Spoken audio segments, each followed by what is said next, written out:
నమస్కారం. నేను చందు. ఈరోజు ప్రధాన న్యూస్ పేపర్లలో వచ్చిన విద్య, ఉద్యోగ సమగ్ర సమాచారం ఏమేమి ఉందో చూద్దాం. వీడియో చివరి వరకు చూడండి. ఒకవేళ ఛానల్ని సబ్స్క్రైబ్ చేసుకోకపోతే ఫస్ట్ సబ్స్క్రైబ్ చేసుకోండి.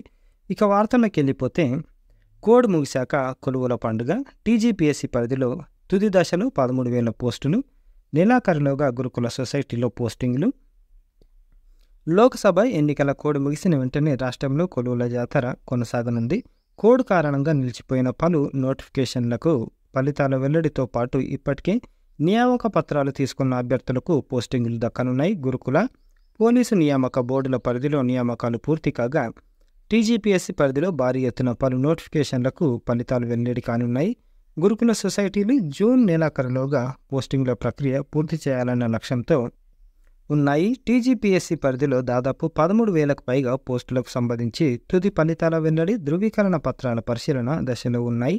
పరిశీలన పూర్తయిన నోటిఫికేషన్లకు త్వరలో తుది ఫలితాలు ప్రకటించనుంది. జనరల్ ర్యాంకింగ్ జాబితా అంటే జీఆర్ఎల్ వెల్లడైన నోటిఫికేషన్లకు ధృవీకరణ పత్రాల పరిశీలన పూర్తి చేసి 2-3 నెలల్లో నియామకాలు పూర్తి చేయాలన్న లక్ష్యంతో కమిషన్ పనిచేస్తుంది. టీజీపీఎస్సీ జారీ చేసిన ఉద్యోగ ప్రకటనలలో అత్యధికంగా గ్రూప్ 4 కింద 8,180 పోస్టులున్నాయి. రాత పరీక్షల్లో వచ్చిన మార్కుల ఆధారంగా జీఆర్ఎల్ వెల్లడైంది. క్రీడా కేటగిరీలో, స్పోర్ట్స్ కేటగిరీలో 1,569 మందికి ధృవీకరణ పత్రాల పరిశీలన పూర్తయింది. మిగతా అభ్యర్థుల పత్రాల పరిశీలన ఈ నెలలో ప్రారంభించేందుకు కమిషన్ ఏర్పాటు చేస్తుంది. నియామక ప్రక్రియ తుది దశలో ప్రభుత్వ విభాగాల్లో 1540 అసిస్టెంట్ ఎగ్జిక్యూటివ్ ఇంజనీర్ పోస్టులకు సంబంధించి మెరిట్ అభ్యర్థుల పత్రాల పరిశీలన పూర్తయింది. తుది ఫలితాల కోసం అభ్యర్థులు ఎదురుచూస్తున్నారు. ప్రభుత్వ విభాగాల్లో 833 అసిస్టెంట్ ఇంజనీర్ పోస్టుల తుదికీతో పాటు జీఆర్ఎల్ను కమిషన్ విడుదల చేసింది. 1:2 నిష్పత్తిలో మెరిట్ జాబితా రూపొందించి పత్రాల పరిశీలన చేయాల్సింది. వ్యవసాయ అధికారుల పోస్టులకు సంబంధించి కూడా పరిశీలన ముగిసింది. దివ్యాంగులైన అభ్యర్థులకు వైద్య పరీక్షలు పూర్తయ్యాయి.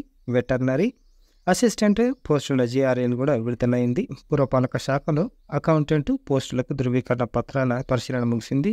భూగర్భ జలవనరుల శాఖలో గెస్టెడ్ పోస్టులకు ధృవీకరణ పత్రాల పరిశీలనను ఇప్పటికే కమిషన్ పూర్తి చేసింది. పోస్టుల ప్రాధాన్య క్రమం మేరకు అభ్యర్థుల నుంచి ఆప్షన్లు తీసుకుంది. సాంకేతిక విద్యా విభాగంలో 247 పాలిటెక్నిక్ లెక్చరర్ పోస్టులకు కమిషన్ జీఆర్ఎల్ ప్రకటించింది. ఈ పోస్టులకు మెరిట్ జాబితా రూపొందించి పత్రాల పరిశీలన చేయాల్సింది. ఇంటర్ విద్యా విభాగంలో 1,392 జూనియర్ లెక్చరర్ పోస్టుల తుదికి వెల్లడైంది. రవాణా శాఖలో 113 ఏఎంవిఐ పోస్టులకు జూన్లో పత్రాల పరిశీలన జరగనుంది. వివిధ దశల్లోని నియామక పత్రాలను ప్రక్రియను వేగంగా పూర్తి చేసి ఫలితాలు ప్రకటించాలని కమిషన్ భావిస్తుంది. ఇకపోతే ఈ రోజు నుంచి అందుబాటులో గ్రూప్ 1 ప్రిలిమినరీ హాల్ టికెట్లు మధ్యాహ్నం 2 గంటల నుంచి హాల్ టికెట్లను తెలంగాణ పబ్లిక్ సర్వీస్ కమిషన్ వెబ్సైట్లో అందుబాటులోకి పెడుతున్నట్లు కమిషన్ ప్రకటించింది. పంచాయతీ కార్యదర్శి విఆర్ఓ పోస్టులకు దరఖాస్తుల ఆహ్వానం ఏపీ నుంచి. గ్రామ, వార్డు సచివాలయాల్లో గ్రేడ్ 5 పంచాయతీ కార్యదర్శి గ్రేడ్ 1-2 పోస్టులకు దరఖాస్తులు ఆహ్వానిస్తున్నట్లు ఏపీపీఎస్సీ అధికారులు శుక్రవారం ఒక ప్రకటనలో తెలిపారు. ఈ నెల 3వ తేదీ నుంచి 14వ తేదీ వరకు ఆన్లైన్ ద్వారా దరఖాస్తులను ఆహ్వానిస్తున్నట్లు తెలిపారు. వీరికి కంప్యూటర్ ప్రొఫిషియన్సీ టెస్ట్ నిర్వహించనున్నట్లు తెలిపారు. పూర్తి వివరాలను వెబ్సైట్లో అందుబాటులో ఉంచినట్లు తెలిపారు. అసిస్టెంట్ ట్రైనింగ్ ఆఫీసర్ పరీక్ష వాయిదా. రాష్ట్రంలోని వివిధ ప్రభుత్వ పారిశ్రామిక శిక్షణా సంస్థ ఐటీఐల్లో అసిస్టెంట్ ట్రైనింగ్ ఆఫీసర్ పోస్టులకు నిర్వహించాల్సిన పరీక్షను వాయిదా వేసినట్లు తెలిపారు. మరి ఎప్పుడు పెడతారు అనేది త్వరలో చెప్తారు. ఈ వెబ్సైట్లో చూడవచ్చు. జూన్ 3న లాసెట్, పీజీ లాసెట్ పరీక్షలు అందుబాటులో హాల్ టికెట్లు తెలంగాణ నుంచి. నోటిఫికేషన్స్ విషయానికి వస్తే air force common admission test AF CAT, వాయుసేనలో ఉన్నత ఉద్యోగాలకు ఉద్దేశించిన air force common entrance test AF CAT, NCC special ఎంట్రీకి సంబంధించిన ప్రకటన విడుదలైంది. ఆసక్తి ఉన్న అభ్యర్థులు జూన్ 28లోగా ఆన్లైన్లో దరఖాస్తు చేసుకోవచ్చు. టీచింగ్ అడ్మిన్ స్టాఫ్ పోస్టులు, డిఫెన్స్ ల్యాబొరేటరీ స్కూలు ఆర్సీఐ హడాక్ ప్రాతిపదికన టీచింగ్ అడ్మిన్ స్టాఫ్ ఖాళీల భర్తీకి దరఖాస్తులు కోరుతుంది. మొత్తం 15 ఖాళీలు ఉన్నాయి. ఈమెయిల్ లేకపోతే పోస్టు, కొరియర్ ద్వారా దరఖాస్తులు చేసుకోవాలి. June 10 last date. M Tech programme కర్నూలులోని Indian institute of information technology design మ్యానుఫ్యాక్చరింగ్లో మనకు సెల్ఫ్ ఫైనాన్స్ కింద ఎంటెక్ ప్రోగ్రాంలో ప్రవేశానికి దరఖాస్తులు ఆహ్వానిస్తుంది. దరఖాస్తు ఫీజు 500. ఆన్లైన్లో దరఖాస్తుకు చివరి తేదీ జూన్ 16. ఎన్సిబి ఫరీదాబాద్లో పీజీ డిప్లొమా ప్రోగ్రాంలు, national council for cement and building మెటీరియల్లో పీజీ డిప్లొమాలు ఉన్నాయి. ఫీజు 500. ఈమెయిల్ ద్వారా దరఖాస్తులు చివరి తేదీ 28 జూన్. టీజీఆర్టీసీ ఐటీఐలు గోల్డెన్ ఆపర్చునిటీ ఫర్ స్టూడెంట్స్ అన్నమాట. అంటే దీంట్లో అయిపోయినాక ఐటీఐ అయిపోయినాక వీళ్ళే పెట్టేసుకుంటారు మంచిగా ఉంటే. ఎంఎంవి ఏమీ మోటార్ మెకానిక్ వెహికల్లో 2 years 48 సీట్లు ఉన్నాయి. ఎలిజిబిలిటీ పెయింటర్ 2 years 20, వెల్డర్ ఇవి. మరి ఎక్కడెక్కడ ఏమేమి ఉన్నాయి అనేది మీరు ఈ నంబర్లలో మీరు సంప్రదించవచ్చు. వరంగల్, అక్కింపేట్ల రెండిట్లలో ఉంటుంది. ఈ నంబర్లు కూడా ఉన్నాయి చూడండి. Air force common admission test, air ఫోర్స్లో ఉన్నత ఉద్యోగాలకు సంబంధించిన air force common entrance test ఇందాక చూసినాం. దీనికి ఇట్లున్నాయి. Flying AFCAT CDAC.in last date August 9, 10, 11. Online ఎగ్జామ్లు అయితే ఆన్లైన్లో దరఖాస్తు చేసుకోవాలి. June 28 last date. UPSC NDA exam, national defence academy. దీనికి సంబంధించిన పూర్తి వివరాలు మనకు ఛానల్లో ఉంటాయి. దీనికి లాస్ట్ డేటు జూన్ 4. ఆన్లైన్ పరీక్ష తేదీ సెప్టెంబర్ 1. వెబ్సైట్ ఇది UPSC.gov.in. నేషనల్ ఆర్కైవ్స్లో సర్టిఫికేట్ కోర్సులు, short term certificate course in రెప్రోగ్రఫీలో ప్రవేశానికి దరఖాస్తులు కోరుతుంది. ఈ కోర్సును జూన్ 24 నుంచి ఆగస్టు 2 వరకు నిర్వహిస్తారు. గుర్తింపు పొందిన యూనివర్సిటీ నుంచి 2nd క్లాస్ మార్క్స్ తోటైనా సరే డిగ్రీ పాస్ అయితే సరిపోతుంది. కోర్స్ ఫీజు 300, దరఖాస్తు 100 రూపాయలు. దరఖాస్తు చేరేందుకు చివరి తేదీ జూన్ 7. ఇది వెబ్సైట్ ఇది. ఇకపోతే న్యూఢిల్లీలోని Indian society for training and development post graduate diploma in training and development 2024 July batch ప్రోగ్రాంలో ప్రవేశానికి దరఖాస్తును కోరుతుంది. ఇది 18 నెలల distance learning programme, PG diploma. ఈ విధంగా ఉన్నాయి, ఒకసారి చూడండి. ప్రోగ్రామ్ ఫీజు జనరల్ అభ్యర్థులకు 50,000 ప్లస్ 18% GST కూడా ఉంది. మిగతా వాళ్ళకి ఇట్లుంది ఫీజు. దరఖాస్తు ఫీజు ఇది వెబ్సైట్ ISTD.in. నిట్ సిల్చార్ ఆసాంలోని నేషనల్ ఇన్స్టిట్యూట్ ఆఫ్ టెక్నాలజీ సిల్చార్లో ఎంటెక్ ప్రోగ్రాంలో ప్రవేశానికి దరఖాస్తులు కోరుతుంది. ఇవి ఈ విధంగా ఉన్నాయి స్పెషలైజేషన్లు. లాస్ట్ డేటు ఈమెయిల్ ద్వారా దరఖాస్తుకు చివరి తేదీ జూలై 1. షార్ట్ లిస్ట్ చేసిన అభ్యర్థుల జాబితా జూలై 10. రిటర్న్ టెస్టులు ఇంటర్వ్యూలు జూలై 25. మెయిల్ ఐడి ఇది. ఇకపోతే మౌలానా ఆజాద్ యూనివర్సిటీలో ఎంటెక్, దీంట్లో ఎంటెక్ ఆర్టిఫిషియల్ ఇంటెలిజెన్స్ ఈ విధంగా ఉన్నాయి. తర్వాత డిప్లొమా ఉంది, ఐటీఐ కూడా ఉంది. మైనార్టీలకు ప్రథమ ప్లేస్ ఇస్తారు, ఫస్ట్ ప్లేస్. ముఖ్య సమాచారం విషయానికి వస్తే ఆన్లైన్ దరఖాస్తుకు చివరి తేదీ జూన్ 30. ఈ విధంగా ఉన్నాయి. Website manu.edu.com.in. Indian institute of science education and research తిరుపతిలో PhD అడ్మిషన్లు first phase, second phase. Website ఇది. లాస్ట్ డేట్ పూర్తి వివరాలకు అన్నిటికీ వెబ్సైట్లో చూడవచ్చు. School of planning and architecture Vijayawada admission notification spot round 1 అన్నమాట. మాస్టర్స్ డిగ్రీ డైరెక్ట్ అడ్మిషన్లు. ఈ వెబ్సైట్ చూడండి పూర్తి వివరాలకు. ఇంజనీరింగ్ స్టాఫ్ కాలేజ్ ఆస్కి, దీంట్లో గచ్చిబౌలి ఉంటుంది. GIS సర్టిఫికేషన్ కోర్సు, ఇవి ఆన్లైన్ ఆఫ్లైన్ ఈ విధంగా కోర్సులు ఉన్నాయి. టార్గెట్ గ్రూప్, ఎలిజిబిలిటీ క్రైటీరియా ఇవన్నీ ఇచ్చారు. దీనికి ఈ నంబర్లలో సంప్రదించవచ్చు మీరు.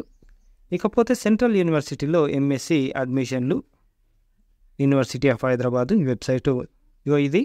జూన్ 10 లోపు దరఖాస్తు చేసుకోవచ్చు. నల్సారి యూనివర్సిటీలో LLM నిన్న మొన్న కూడా చూస్తున్నాం ఇది.